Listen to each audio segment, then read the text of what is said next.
Assalamualaikum warahmatullahi wabarakatuh. Halo teman-teman, saya Muhammad Rafi Rahab dengan NIM 40124111246 dengan di matkul Hukum Administrasi Negara.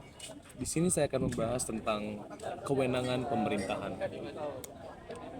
Saya bukan hanya menjelaskan definisi, tapi ada tapi juga ada jenis pelimpahan wewenang, batas hukum, contoh kasus dan jalur hukum.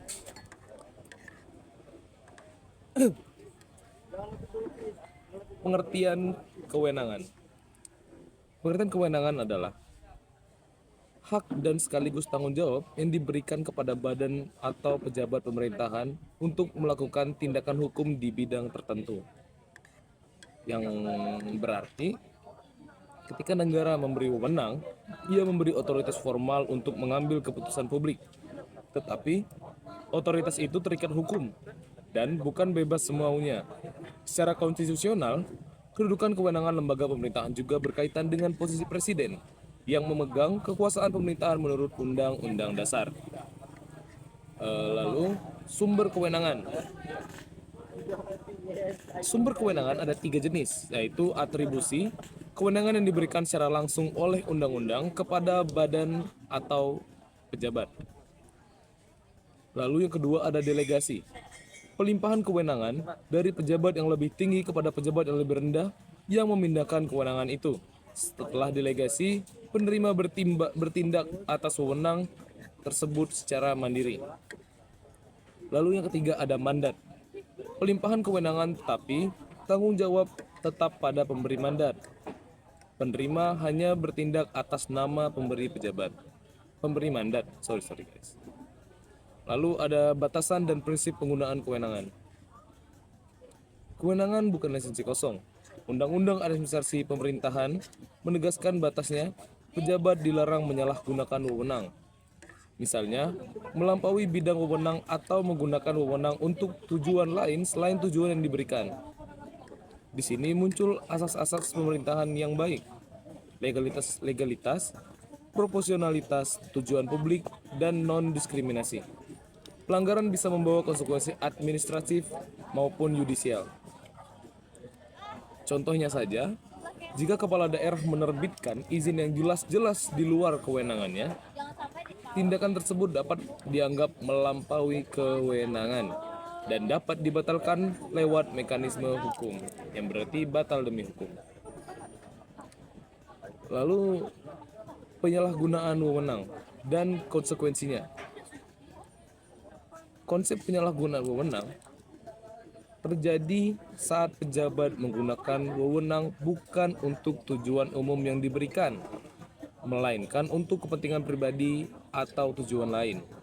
Yang dimana jika penerima mandat ataupun yang diberi mandat menjalankan kewenangannya, namun ditujukan kepada kepentingan pribadi atau kepentingan kelompok, maka kewenangan itu ataupun keputusan yang diambil dari si penerima mandat akan batal. Ini menjadi dasar pembatalan tindakan administratif dan dapat bersinggungan dengan tindak pidana jika merugikan keuangan negara. Penegakan dapat dilakukan melalui gugatan ke pengadilan PT-UN, Pengadilan Tata Usaha Negara, atau proses pidana bila terpenuhi unsur korupsi. Lalu, jalur pengawasan dan upaya hukum. Jika tindakan administrasi dinilai cacat karena kewenangan, jalurnya umum adalah pengawasan internal, permintaan pembatalan administratif, lalu gugatan ke PT-UN. Dasar pengadilan tata usaha negara dan kompetensinya masih didasarkan pada regulasi yang mengatur peradilan TUN, UU TUN, dan perubahannya. Dalam banyak kasus, pengadilan dapat membatalkan keputusan yang cacat wewenang atau prosedur. Lalu, studi kasus singkat dan analisis. Pemerintah daerah, contoh kasusnya, pemerintah daerah mengeluarkan izin reklamasi padang pesisir, padahal kewenangan masalah lingkungan dan tata ruang berada di instansi lain. Lalu analisisnya, langkah apakah yang salah? Lalu apakah putusan tersebut dalam cakupan wewenang atribusi? Lalu apakah ada prosedur yang dilanggar? Yang ketiga, yang keempat, apakah terdapat indikasi tujuan lain? Jika jawaban pada poin-poin itu negatif atau ada pelanggaran, pihak terdampak dapat mengajukan gugatan ke PT UN dan melapor ke BPK atau penegak hukum sesuai ranahnya. Lalu, kesimpulannya, kewenangan adalah otoritas yang diberikan oleh hukum, bukan kebebasan. Yang kedua, sumbernya atribusi, delegasi, dan mandat. Yang ketiga, penggunaan kewenangan harus tunduk pada asas hukum dan pemerintahan yang baik. Penyalahgunaan berakibat administratif hingga yudisial. Lalu, untuk menambah wawasan, saya akan menambahkan teori-teorinya, yaitu teori kewenangan. Teori kewenangan yang dikembangkan oleh para ahli. Yang pertama ada H.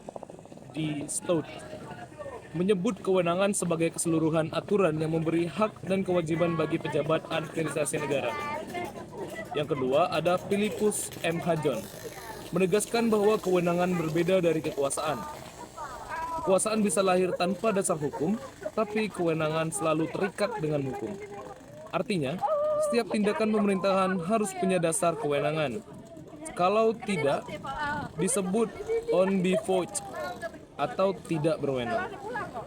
Lalu ada asas-asas penggunaan kewenangan. Yang pertama, asas kepastian hukum. Tindakan harus jelas dasar hukumnya. Yang kedua, asas kecermatan. Pejabat harus teliti agar tidak salah prosedur. Yang ketiga, ada asas larangan penyalahgunaan wewenang. Inti dari Undang-Undang Nomor 30 Tahun 2014. Yang keempat, asas proporsionalitas. Seimbang antara tujuan dan cara. Lalu yang kelima ada asas keterbukaan. Keputusan dapat diakses publik. Lalu yang keenam ada asas akuntabilitas, dapat dipertanggungjawabkan secara hukum maupun moral. Lalu ada diskresi dan kewenangan. Apa sih itu diskresi? Diskresi adalah kebebasan terbatas yang dimiliki pejabat untuk mengambil keputusan demi kepentingan hukum, kepentingan umum ketika aturan tidak jelas. Tapi, diskresi bukan berarti bebas sesuka hati. Ia tetap harus berlandaskan pada tujuan pemberian wewenang, asas proporsionalitas dan kepentingan umum. Undang-Undang Nomor 30 Tahun 2014 Pasal 22 sampai 24 mengatur diskresi secara rinci. Lalu ada pengawasan atas kewenangan.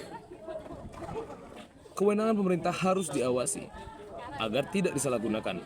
Ada dua bentuk pengawasan. Yang pertama internal, dilakukan oleh atasan langsung, Inspektorat BPKP.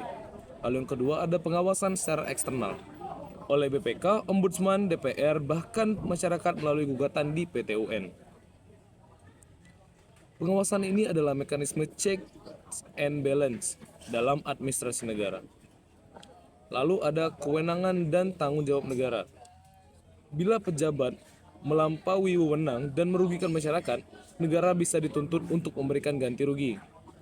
Lalu, hal ini ditegaskan dalam Undang-Undang Administrasi Pemerintahan bahwa tindakan maladministrasi atau penyalahgunaan wewenang dapat menimbulkan konsekuensi hukum bagi pejabat dan tanggung jawab negara secara keseluruhan. Lalu, mungkin itu saja yang dapat saya sampaikan. Kembali saya simpulkan lagi, kewenangan adalah inti dari tindakan pemerintah. Sumber kewenangan, atribusi, delegasi, mandat harus digunakan sesuai asas hukum, tidak boleh disalahgunakan. Adanya mekanisme diskresi saat hukum itu tidak lengkap. Lalu ada sistem pengawasan dan tanggung jawab negara untuk menjaga agar kewenangan selalu berpihak pada rakyat. Mari kita ingat, semakin besar kewenangan, semakin besar pula tanggung jawab hukum dan moral yang melekat. Mungkin itu saja yang dapat saya sampaikan. Semoga yang dapat saya sampaikan itu menjadi ilmu yang bermanfaat, menjadi sumber pengetahuan bagi teman-teman yang menonton. Wabillahi taufiq wal hidayah. Wassalamualaikum warahmatullahi wabarakatuh. Bullshit.